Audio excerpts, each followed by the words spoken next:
Vienas efektyviausių sprendimų, kaip sutaupyti išlaidas statyboms, yra tikslios sąmatos sudarimas. Kaip išvengti papildomų išlaidų, mums patars ekspertai. Dažniausiai daromos klaidos samdant statybininkus yra netikslus visų statybinių darbų bei medžiagų kiekių suderinimas. Dėl to atsiranda papildomi nenumatyti darbai bei kyla įvairūs ginčai.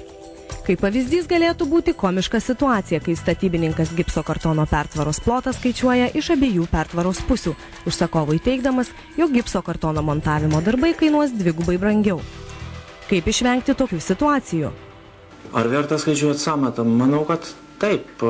Pirmoje eilėje, kad tai, ką žmogus susiskaičiuos, žinos iš anksto, jis galės planuoti, ką jam daryti, kada pradėti tą daryti, žinos visą savo biudžetą, kaip jį galės racionaliai išleisti. Ar jam verta pasitikėti statybininkais, ar verta pasitikėti pasiūlymais, kuriuos jam pateiks rangovai. Taip, jais galima pasitikėti, bet gerai, jeigu jisai tokius skaičiavimus arba atliks iš anksto pats, arba kreipsis į specialistus, kurie nevykdys tų darbų, kurie objektyviai galės įvertinti visas numatomas išlaidas.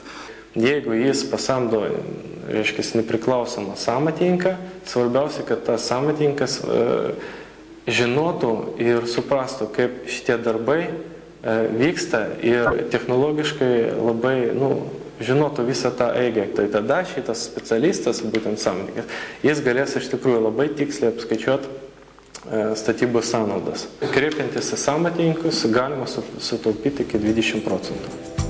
Nesąžininkų statybininkų darytos sąmatos būna sustambintos. Jose dažniausiai būna įvertinti tik pagrindiniai statybiniai darbai. Dėl atsiradusių smulkių neįvertintų darbų kyla ginčai su užsakovu. Papildomi statybiniai darbai kartais sudaro net iki 30% visų darbų. Tai nėra visiems privalomas, tai nėra kokie tai patvirtinti normatyvai ar kokia tai privaloma informacija.